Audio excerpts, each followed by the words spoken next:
मुंबई, महाराष्ट्र। एक बेहद ही खूबसूरत और आकर्षक बहुत ही बड़ा घर था, जिसके चारों तरफ बगीचा फैला हुआ था। उस घर के चारों तरफ गार्ड खड़े पहरा दे रहे थे। ये घर ठाकुर मोहन सेन, जो बेहद सख्त मिजाज के व्यक्तित्व के मालिक थे, जिनके लिए अपने परिवार की महान प्रतिष्ठा सबसे बढ़कर थी, उन्होंने एक छोटे से गांव से मुंबई में आकर अपनी जमा पूंजी लगाकर एक बिजनेस शुरू किया, जो उनकी मेहनत और लगन से बहुत अच्छा चल निकला। आज वह मुंबई के नंबर 1 कंपनी की मालिक है। रही सही कसर उनके 2 बेटों ने पूरी कर दी।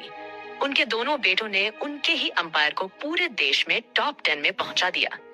आज मोहन सिंह जी ने अपनी कंपनी उन दोनों को सौंप दी थी, लेकिन कंपनी की जरूरी डिसीजंस आज भी वही लेते थे। जहां घर बाहर से बहुत ही शांत लग रहा था, घर के अंदर का हाल टेंशन से भरा हुआ था। मोहन सिंह जी का बड़ा बेटा राकेश अपनी बीवी पर खुशी से बरस रहा था। वह अपनी बीवी रोहिणी पर चिल्लाते हुए बोला, तुमने मुझे बताया क्यों नहीं कि तुम्हारी कॉन्ट्रासेप्टिव पिल्स खत्म हो गई है? अब क्या करोगी तुम? एक तो तुम्हारी जीत के कारण हमारे 3 बच्चे हैं, और अब तुम चौथी बार फिर से प्रेग्नेंट हो। ऊपर से 3 महीने भी पूरे हो चुके हैं। अब अबॉर्शन भी नहीं करवा सकते। अपने पति की बात सुनकर रोहिणी रोते हुए बोली, मुझे माफ कर दीजिए, मुझे पता ही नहीं चला कि ये सब हो जाएगा। भले ही मेरे पीरियड्स कम हो रहे थे, लेकिन हो रहे थे। यह सोचकर मैंने ज्यादा ध्यान नहीं दिया। मुझे भी आज ही पता चला। आप किसी अच्छे डॉक्टर से सलाह लेकर देखिए। मैं अबॉर्शन के लिए तैयार हूँ। तो उसकी बातें सुनकर राकेश और भड़क गया और बोला, घर में सबको पता चल चुका है। तुम्हें लगता है कि माँ पापा तुम्हारे अबॉर्शन करवा देंगे? यह कहकर वह सिर पकड़कर बेड पर बैठ गया। कुछ देर बाद वह उठकर खड़ा हुआ और बोल, बस बहुत हुआ। मैं इतने बच्चों की जिम्मेदारी नहीं उठा सकता। मैं अभी हॉस्पिटल में अपॉइंटमेंट ले लेता हूँ। हम सुबह ही इस बच्चे को एबॉर्ट करवा देंगे। यह कहकर वह बालकनी में जाकर फोन मिलाने लगा। तभी एक नौकरानी ने खुले हुए दरवाजे पर ही नॉक किया और बोली, साहब, बड़े मलिक ने आप दोनों को नीचे बुलाया है। यह कहकर वह वापस चली गई। राकेश और रोहिणी ने ही एक दूसरे को देखा और फिर नीचे चले आए। दरअसल राकेश जब रोहिणी पर चिल्ला रहा था, तब कमरे का दरवाजा खुला होने की वजह से उसकी आवाज नीचे बैठे घर के सभी लोगों को सुनाई दे रही थी। इसलिए मोहन जी ने उन दोनों के ही नीचे बुलाया था। अगर उनके बीच कोई छोटा मोटा झगड़ा हो तो वह बीच में नहीं पड़ते, लेकिन बात बड़ी थी, इसलिए उन्हें बीच में बोलना पड़ा। मुद्दा साफ था कि राकेश ये बच्चा नहीं चाहता, और शायद रोहिणी भी नहीं। मोहन जी अपने बेटे से बोले, राकेश, हम मानते हैं कि तुम दोनों यह बच्चा नहीं चाहते हो, लेकिन इन सब में उन मासूम का क्या दोष जिसे तुम दोनों मारना चाहते हो? तब राकेश बोला, मापा, मेरे पहले से ही 3 बच्चे हैं, 2 बेटे और 1 बेटी। मेरी नजर में 2 ही बच्चे अच्छे हैं, लेकिन बेटी की चाह में मेरे 3 बच्चे हो गए और मैं उनके साथ बहुत खुश हूँ। लेकिन अब ये मैं चौथे बच्चे की जिम्मेदारी नहीं ले सकता। मेरे सभी दोस्त मेरा मजाक उड़ाएंगे, इसलिए मैंने फैसला किया है कि हम कल सुबह अबॉर्ट करवा देंगे। राकेश जी की बात सुनकर उनका छोटा भाई रंजीत बोला, पर भैया, क्या आप अपने स्वार्थ के लिए एक मासूम बच्चे की जान ले लेंगे, और वह भी सिर्फ इसीलिए कि आपके दोस्त आपका मजाक नहीं उड़ाए? उसकी बात सुनकर राकेश जी ने उसे घूरते हुए कहा, वाह, अच्छा, तो तू क्यों ऐसा सिर्फ ही एक बच्चे वीडियो पर ही देखने अटका के हुआ था? लिए मेरा वह तो राधा की जीत चैनल की वजह लाइक से ही और आज तेरे 2 सब्सक्राइब कर बच्चे हैं। दीजिए। राकेश जी की बात सुनकर रंजीत झेप गया और कुछ नहीं बोल पाया। तभी मोहन जी बोले, ठीक है, कल तुम चले जाना, अस्पताल और गिरवा दो बच्चा, लेकिन अगली बार ऐसा कुछ नहीं होना चाहिए। उन दोनों को चेतावनी देते हुए वह वहां से अपने कमरे में चले गए। उनकी पत्नी मीनल भी उनके पीछे पीछे चली गई। ये सब गलत है। यह जानते हुए भी आज मोहन सिंह जी ने अपने बेटे की खुशी और गृहस्थ जीवन सुख में भी थे, इसलिए अपना कठोर फैसला सुना दिया था, वरना वह कभी ऐसा नहीं होने देते। अगले दिन सुबह ही राकेश जी रोहिणी जी को लेकर हॉस्पिटल चले गए, जहां जाकर पता चला कि प्रेगनेंसी 3 महीने से ऊपर की हो गई है, तो बच्चा अबॉर्ट नहीं हो सकता।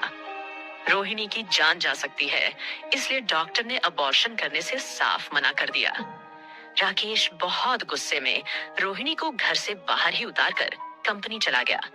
रोहिणी भी उसके खराब बिहेवियर का कारण अपने बच्चों को मान रही थी। रात तक सभी को पता चल गया कि रोहिणी अबॉर्शन नहीं करवा सकती। घर के सभी बच्चे अब भी छोटे थे, लेकिन उन्हें इस बारे में अभी कुछ पता नहीं था। राकेश का बड़ा बेटा आदित्य 6 साल का और दूसरा बेटा आयुष 4 साल का था, और बेटी राधिका 3 साल की थी। वही रंजीत जी का बेटा अखिल 5 साल का और उनकी बेटी रिति 3 साल की थी। घर में टेंशन भरा माहौल रहने लगा था। मोहन जी चाहते हुए भी कुछ नहीं कर पा रहे थे।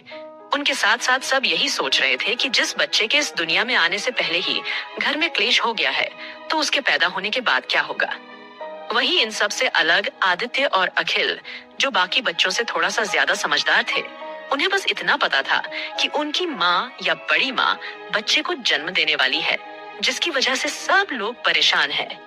उनके बाल मन में यह बात बैठ गई कि इस बच्चे की वजह से कोई खुश नहीं है, और इस बच्चे ने राकेश और रोहिणी में भी झगड़ा करवा दिया, इसीलिए वह भी इसे बुरा मानने लगे थे। इस तरह समय बीत रहा था। राकेश रोहिणी से कटा कटा सा रहने लगा। देखते ही देखते डिलीवरी का टाइम भी आ गया और रोहिणी ने एक लड़के को जन्म दिया, जो जन्म से ही कमजोर था। इसलिए उसे अस्पताल में ही वेंटिलेटर में रखा गया।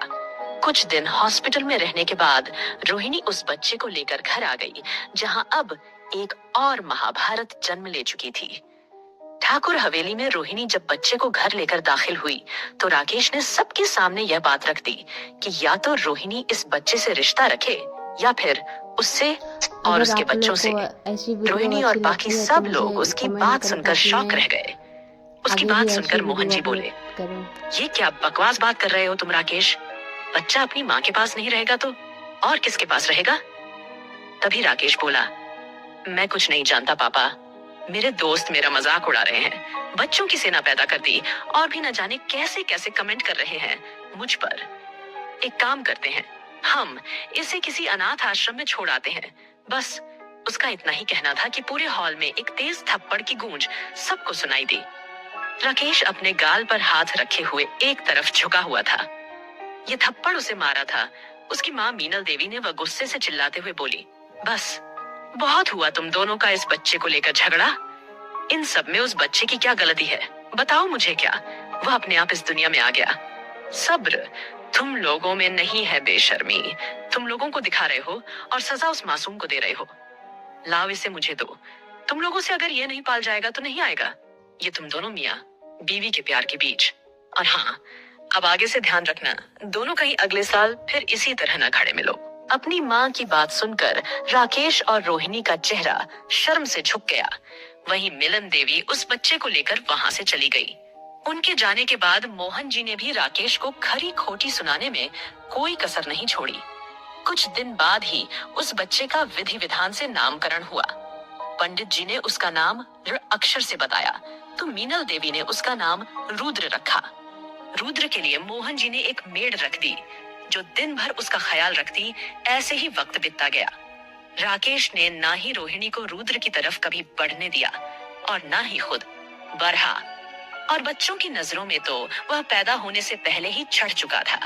वह भी उससे दूर ही रहे, ना उसे अपने साथ खिलाया और ना ही उससे बात करने की कोशिश की। वही रुद्र भी सबसे दूर रहता था सामने से। इस भले वीडियो ही का वह अगला शांत पार्ट और देखने के मासूम लिए दिखता मुझे था, कमेंट लेकिन करें उसके अंदर एक और मेरे आग चैनल भरी को हुई थी, सब्सक्राइब करें। जिसमें तब वह तक के लिए अंदर ही बाय अंदर बाय। चलने लगा।